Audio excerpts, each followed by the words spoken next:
Welcome to our channel. నేను మీ నవీన్. మనం కూర్చునే పోస్టర్ని బట్టి కూడా మనకు బ్యాక్ పెయిన్ వస్తూ ఉంటుంది అంటుంటారు కదా. ఈ వీడియో చూసే వాళ్ళలో బ్యాక్ పెయిన్ ఉన్న వాళ్ళు ఉంటే మాత్రం వీడియోని స్కిప్ చేయకుండా చూడండి. ఎందుకంటే మీరు ఇంట్లో కూర్చొని హ్యాపీగా మీకు కొన్ని ప్రెజర్ పాయింట్స్ ఉంటాయి, ఆ పాయింట్స్ని యాక్టివేట్ చేసుకుంటే మీకున్న బ్యాక్ పెయిన్ని తగ్గించుకోవచ్చు అని చెప్పేసి సీనియర్ ఆక్యుపెంచర్ హీలర్ జనార్దన్ ఆచార్య గారు చెప్తున్నారు. అసలు ఆ పాయింట్స్ ఏంటి, ఈ బ్యాక్ పెయిన్ రావడానికి ఇంకా కారణాలు ఏముంటాయి, వీటి గురించి అడిగి తెలుసుకుందాం. హాయ్ సార్, నమస్తే అండి. నమస్తే అండి సార్. చాలా వరకు కూడా ఇప్పటికే మీరు విదేశాల్లో ఉన్నవారు కూడా మీ వీడియోల్ని ఫాలో అవుతూ దానివల్ల మంచి రెస్పాన్స్ వచ్చి మళ్ళీ దాన్ని వీడియో కాల్ ద్వారా అపాయింట్మెంట్ తీసుకొని, అంటే వాళ్ళు ఎక్కడో ఉంటారు, మీరు ఇక్కడ నుంచి ఆ పెయిన్ని రిలీఫ్ చేస్తూ ఉన్నారు. సో అసలు ఆక్యుపెంచర్లో అన్ని అద్భుతాలు చేస్తూ ఉన్నారు మీరు. సో ఏంటి సార్, అంటే ఎందుకు ఈ బ్యాక్ పెయిన్ రావడానికి ప్రధాన కారణము, అదేవిధంగా దీన్ని ఏ విధంగా తగ్గించుకోవాలి? ఇప్పుడు ఆక్యుప్రెషర్ మీద ఏంటంటే కొన్ని రకాల అపోహలు ఉన్నాయి.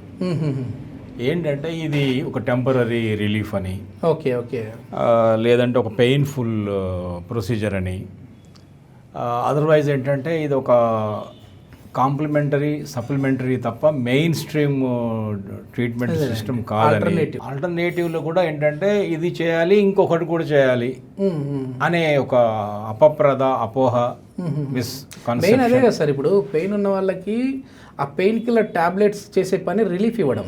అదేంటంటే ఆ టాబ్లెట్స్ పెయిన్ కిల్లర్స్ ఎక్కువ వేసుకుంటే ఆ కిడ్నీలు పాడైపోతాయి, లివర్లు పాడైపోతాయి అంటుంటారు.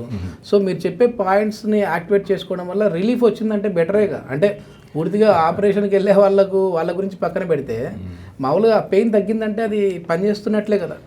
అందుకని యాక్చువల్గా మనం మాట్లాడేదేమో క్యూర్ ట్రీట్మెంట్ గురించి, అంటే పూర్తి స్థాయిలో ట్రీట్మెంట్ క్యూర్ అవుతుంది మనం మాట్లాడుతున్నాం.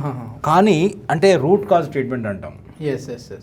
రూట్ కాజ్ అసలు ఏమై ఉంటుంది అక్కడ రావడానికి అని. కానీ ఇప్పుడు మనం ఏం చెప్తారంటే ఇక్కడ మీరన్న మిడ్ బ్యాక్ పెయిన్, లో బ్యాక్, దాని తర్వాత ఇంకా కొంచెం కిందికి వస్తే ఈ సయాటిక్ కానీ, ఇంకా కొంచెం కిందికి వస్తే ఈ కింద మోకాళ్ళ నొప్పులు కానీ, ఈ యాంకిల్ ఏరియల్ పెయిన్ కానీ, ఇలా మొత్తం ఏదైనా సరే ఇక్కడ నుంచి కిందకు చూసుకున్నప్పుడు కానీ పై ఎక్కడైనా సరే మీరు మాట్లాడేది ఇప్పుడు ఇది లోవర్ బ్యాక్ నుంచి కిందకి. ఈ పెయిన్ చూసినప్పుడు మనకి ఏమనిపిస్తుంది అంటే ఇలా కూర్చోవడం వల్లనే వస్తుందా, రాంగ్ పోస్చర్లో కూర్చోవడం వల్ల వస్తుందా అనేది, లేదంటే ఇతను నిలబడి ఉంటాడా కూర్చొని ఉంటాడా, అదే ఎక్కువ డిస్కస్ చేస్తున్నారు. అవునవును సార్. అంటే అది ఒక ట్రిగ్గరింగ్ ఫ్యాక్టర్స్, ఆ ఉన్న సమస్యని పెంచేవి మాత్రమే, కానీ అవే రూట్ కాజ్ కాదు. ఓకే ఓకే, మరి ఏమై ఉండొచ్చు? ఇప్పుడు ఒక ఆఫీసులో 100 మంది కూర్చున్నారు, 100 మంది కూర్చొని పనిచేసినప్పుడు 100 మందికి అయితే ఈ సమస్య రావట్లే కదా. నిజమే కదా, ఏదో 10 మందికో 20 మందికో వస్తుంది. అంటే వీళ్ళలో ఇంకేదో లోపాలు ఉన్నాయి, లేదా ఇంకేదో సమస్యలు, లోపాలను కాదు, ఇంకేదో డెఫిషియన్సీస్ ఉన్నాయి, సమస్యలు ఉన్నాయి అని అర్థం చేసుకోవాలి. Root cause is different. మీరు కానీ ఇది ఇలాగే అది కొంత ట్రిగ్గర్ చేస్తుంది, అది కొంచెం పెంచుతుంది సమస్యని. అందుకని మనం ఏం చెప్తున్నాం అంటే ఇప్పుడు మోకాళ్ళ ఈ లోవర్ బ్యాక్, ఈ లో బ్యాక్లో అంటే లూంబార్ రీజన్లో అంటాం, అక్కడ ఉన్నటువంటి ఎముకల లోపల లేదా మజిల్స్ లోపల, లేదా అక్కడ ఉన్నటువంటి మీరు చెప్పిన S1 S2 S3 అక్కడ నర్వ్స్ లోపల ఏర్పడేటువంటి సమస్యలు అనుకుందాం. ఇక్కడ ఈ ఏరియాలో ఉండేది అవే కాబట్టి ఇవి ఏం చేస్తాయి, మెల్లమెల్లగా ఈ పెల్విక్ బోన్, ఒక్కోసారి ఫ్లోర్ మజిల్ వీక్ అయినా పెల్విక్ బోన్లో వచ్చే సమస్యలు కూడా మెల్లమెల్లగా ఇక్కడి నుంచి నర్వ్ నుంచి రేడియేట్ అయ్యి కాళ్ళలోకి కింద కూడా వెళ్తున్నాయి.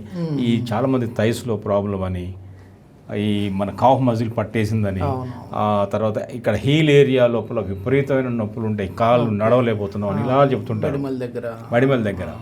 సో ఈ ఏ సమస్యలన్నా ఇక్కడి నుంచి కిందకు చూద్దాం. ఇక ఫర్ ఎగ్జాంపుల్ ఇప్పుడు ఈ ఇమేజ్ చూపిస్తుంది చూడండి. ఇప్పుడు సమస్య ఎక్కడ ఉంది మన సమస్య, ఇప్పుడు మనం ఈ మిడ్ బ్యాక్ గురించి మాట్లాడుతున్నాం, వెనక వైపు ఇది లో బ్యాక్, ఇది లోవర్ బ్యాక్. ఈ లోవర్ బ్యాక్ ఇక్కడ నుంచి సమస్యను మొదలు పెడితే ఈ ఇక్కడ నుంచి ఇక్కడ దాకా తీసుకోవచ్చు.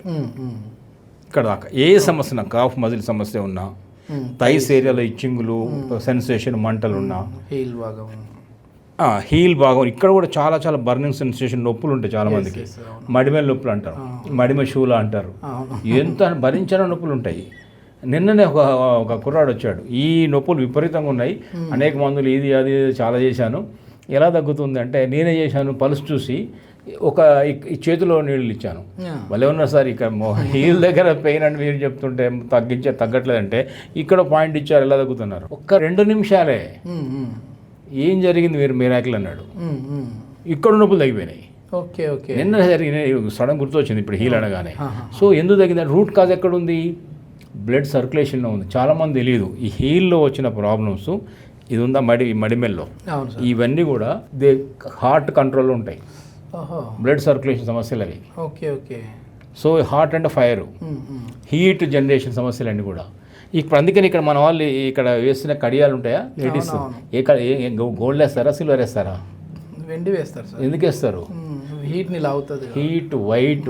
వెండి అంటే వెన్నెల, వెన్నెల అంటే మూను, మూన్ అంటే చల్లదనం. సో ఇక్కడ చల్లదనానికి ఎందుకు ఇస్తారు? ఇది హార్ట్ కంట్రోల్లో హీట్ జనరేట్ చేసి నొప్పులు వస్తున్నాయని అర్థం. అది అట్లా రూట్ కాజులో నుంచి మన ఆవరణలు వచ్చాయి.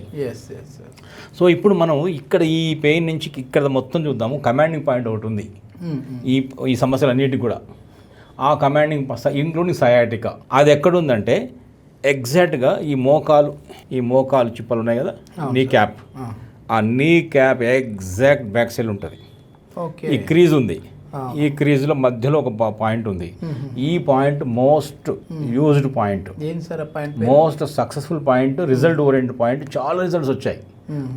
దీనికి చాలా మంచి గతంలో కూడా ఒకసారి ఎక్కడో చెప్పుకున్నాను.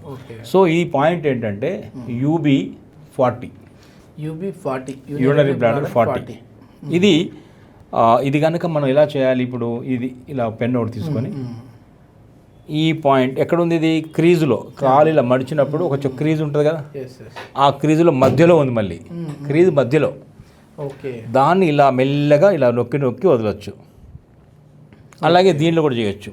మరి మనం చేసుకోవడం కష్టం కదా అని కొంతమంది అంటారు. ఎందుకంటే మోకాళ్ళ వెనకాల ఉంది కదా, అప్పుడు మనం దాన్ని ట్యాప్ చేయమని చెప్తాను నేను అక్కడ ఏరియా అంతా. ట్యాప్ చేసుకోవడానికి అది వీలవుతుందిగా, ఇలా మోకాలు ట్యాప్ చేసుకోవచ్చు కదా, ప్లేస్లో యాక్టివేట్ అవుతుంది. ఆ పాయింట్ యాక్టివేట్ అవుతుంది.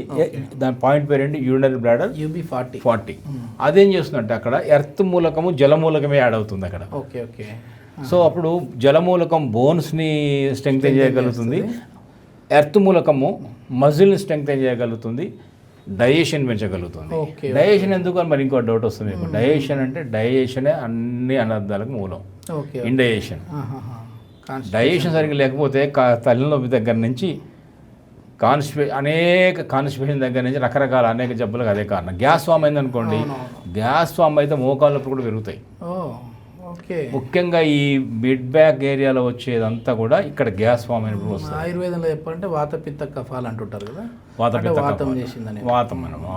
వాతం అంటే మూమెంట్ లేకపోవడం, పట్టేయడం. సో ఈ మిడ్ బ్యాక్ అంటే ఇక్కడ ఎగ్జాక్ట్ ఇది డైజెస్టివ్ సిస్టమ్ ఇక్కడ ఇబ్బంది అయినప్పుడు ఇక్కడ నొప్పులు స్టార్ట్ అవుతాయి. సో ఇక్కడ మేజర్ మిడ్ బ్యాక్ అంతా కూడా ఈ మోకాళ్ళ నొప్పులు కూడా అంతే. సో అందుకనే ఈ మిడ్ బ్యాక్ నుంచి మోకాళ్ళు కానీ వెనక భాగం అంతా కూడా ఒక కమాండింగ్ పాయింట్ అంటాం దీన్ని. ఇప్పుడు UB40ని మనము అట్లా ఎంతసేపు ట్యాప్ చేయాలండి? ఒక 1 minute ఈ కాలుకు, ఒక 1 minute ఈ కాలుకు చేసి చూస్తే అదే 2వ నిమిషంలో, ఇందాక చెప్పా హీల్ పెయిన్ ఎలా తగ్గిందో, 2వ 3వ నిమిషంలోనే ఏమైంది తగ్గింది అంటారు. కానీ తగ్గిందంటే ఇన్స్టెంట్ పెయిన్ తగ్గుతుంది, ఆ నొప్పి ఆ సివియారిటీ తగ్గుతుంది. గ్రాడ్యువల్గా అట్లాగే ఆ పాయింట్ని మెల్లమెల్ల చేస్తూ పోతుంటే డైజెషన్ కూడా పెరుగుతుంది. మెల్లగా అలాగే రోజు కొంతకాలం చేస్తుంటే బోన్ స్ట్రెంగ్త్ పెరుగుతుంది. సో మోకాళ్ళ నొప్పుల కారణమైనటువంటి ఇవన్నీ కూడా కారణాలు ఒకటి పరిష్కారం అవుతాయి. ఇటు మజిల్ స్ట్రెంగ్త్ అవుతుంది, లిగమెంట్స్, టెండాన్స్, ఆ సినోవియల్ ఫ్లూయిడ్ వృద్ధి, ఆ బోన్ స్ట్రెంగ్త్, ఇవి. ఇంకొకటి ఏంటంటే మనం చాలాసార్లు చెప్పాము, ఈ కాలు ఇలా స్ట్రైట్ కూర్చొని ఎక్సర్సైజ్ చేయొచ్చు. ఇలా స్ట్రైట్గా పెట్టి ఇలా మళ్ళీ తీసేయడం, ఇలా చేయడం ఉంది కదా, ఐడియా ఉంది కదా. ఆ నీ ఎక్సర్సైజ్ కూడా చేయొచ్చు కూర్చొనే, పెద్దవాళ్ళు కూడా చేయొచ్చు.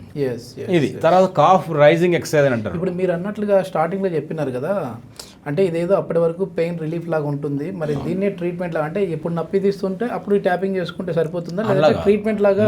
లేదు, ఇవి ఎండార్ఫిన్స్ రిలీజ్ చేసే పెయిన్ కిల్లర్స్ కాదు, ఇవి పెయిన్ కిల్లర్ పాయింట్స్ కావు ఇవి. తగ్గాలంటే ఎన్ని రోజులు టైం పడుతుంది? ఇప్పుడు మోకాళ్ళ నొప్పులు లేదా ఈ బ్యాక్ పెయిన్లు ఎందుకు వస్తున్నాయి? కేవలం అక్కడ ఇంటర్నల్గా ఏర్పడేటువంటి కొన్ని అసౌకర్యాలు. ఒకటి మజిల్ స్టిఫ్నెస్ అయిపోవడం, మజిల్ ఫ్లెక్సిబిలిటీ పోవడం. 2 అక్కడ బ్లడ్ సర్క్యులేషన్ తగ్గడం వల్ల. 3వది ఏంటంటే ఒకే పోస్చర్లో కూర్చోవడం వల్ల ఒక రకమైన సమస్యలు రావటం. నాలుగవది మనం డైటరీగా తీసుకునే వాటి వల్ల సరైన కాల్షియం కానీ Yes. మన ఫిజికల్ యాక్టివిటీ లేకపోవడం. సో ఇవన్నీ కారణాలు అవుతున్నాయి. ఈ ప్రెషర్ పాయింట్స్ ఏం చేస్తాయండి, ఇందాక చెప్పాను నేను, ఈ వీటన్నిటిని అడ్రస్ చేయగలుగుతాయి. ఓకే యూబీ 40 యూరినరీ బ్లాడర్ 40 అనేది చాలా చాలా widely used and effective point. అంటే మనం ఈ పాయింట్ యాక్టివేట్ చేస్తూ మీరు చెప్పిన ఈ పాయింట్స్ మీద కూడా ఫోకస్ చేయాలంటే లైఫ్ స్టైల్, తర్వాత ఫుడ్, ఇవన్నీ కూడా మనం ఫోకస్ చేసి అది ఇప్పుడు ఎట్లుంటుందంటే ఒక సమస్య ఉంది, ఆ సమస్యను తీసేస్తున్నాం, మళ్ళీ ఆ సమస్య వచ్చే అవకాశం ఉంటుంది. రాకుండా ఉండాలంటే ఇంకా చెప్పాలంటే ఒక చెరువు ఉంది, చెరువులో మురికి నీళ్ళని తీసేస్తున్నాం, అవును మళ్ళీ ఆ చెరువులో మురికి నీళ్ళు రాకుండా చేయాలంటే చుట్టూ ముందు అరెస్ట్ చేయాలి, అవును ఉన్న మురికి అంతా తీసేయాలి మెల్లిమెల్లి, అంతే కదా. అట్లనే మన లోపల ఉన్నటువంటి రుగ్మతల్ని తీసేస్తున్నప్పుడు మళ్ళీ ఆహారపు అలవాట్లు, లైఫ్ స్టైలు, మన థాట్ ప్రాసెస్ సరిగ్గా లేకపోవడం అనేక కారణాలు మళ్ళీ మురికి వస్తుంది అనుకోండి, ఇది తీస్తూ పోతుంది, అది అప్పుడు మళ్ళీ రిపీట్ అయ్యే అవకాశం ఉంటుంది. చాలా చక్కగా వివరించారు సార్. దానికి మనకి అది మోకాలు నొప్పులు అవ్వచ్చు, నడుము నొప్పులు అవ్వచ్చు. సో ఒక్క పాయింట్తో వీటన్నిటిని కూడా మనము దూరం పెట్టచ్చు అని చెప్పేసి జనార్దన్ ఆచార్య గారు చెప్తారు. సో మీరు కూడా ఈ బ్యాక్ పెయిన్ తోటి, నీ పెయిన్ తోటి బాధపడుతూ ఉంటే సార్ చెప్పిన పాయింట్స్ని అయితే యాక్టివేట్ చేసి చూడండి. సో దాని రిజల్ట్స్ని బట్టి దీన్ని పూర్తి స్థాయిలో మేము ట్రీట్మెంట్ లాగా తీసుకోవాలి అని అంటే కింద స్క్రోల్ అయ్యే నెంబర్కి కాల్ చేసేసి దీని ట్రీట్మెంట్ కూడా ఏదో ఒక రోజులో అద్భుతాలు జరుగుతాయని చెప్పేసి సార్ చెప్పట్లేదు. సో దీనికి వచ్చేసి 10 నుంచి 12 సిట్టింగ్స్ అయితే పడతాయి బాడీ తత్వాన్ని బట్టి అని చెప్పేసి అంటున్నారు. ఇంకా మీరు దూరం ప్రాంతంలో ఉన్నారంటే వీడియో కాల్ ద్వారా మనం ట్రీట్మెంట్ విధానాన్ని వివరించవచ్చు. దీనికి ఏంటంటే ఎక్స్ట్రాగా ఇంకొక 2 సిట్టింగ్లు ఎక్స్ట్రా పట్టచ్చు అని చెప్పేసి అంటున్నారు. ఇంట్రెస్ట్ ఉన్న వాళ్ళైతే కింద స్క్రోల్ అయ్యే నెంబర్కి కాల్ చేసేసి అపాయింట్మెంట్ ద్వారా మీరు జనార్దన్ ఆచార్య గారితో మాట్లాడచ్చు. Thank you sir. నమస్తే అండి సార్. దీన్నే మనం ఒక షార్ట్ చేద్దాం, ఒక 2 నిమిషాలు చాలు. అవును, ఏ భాగం తీసుకుందాం షార్ట్?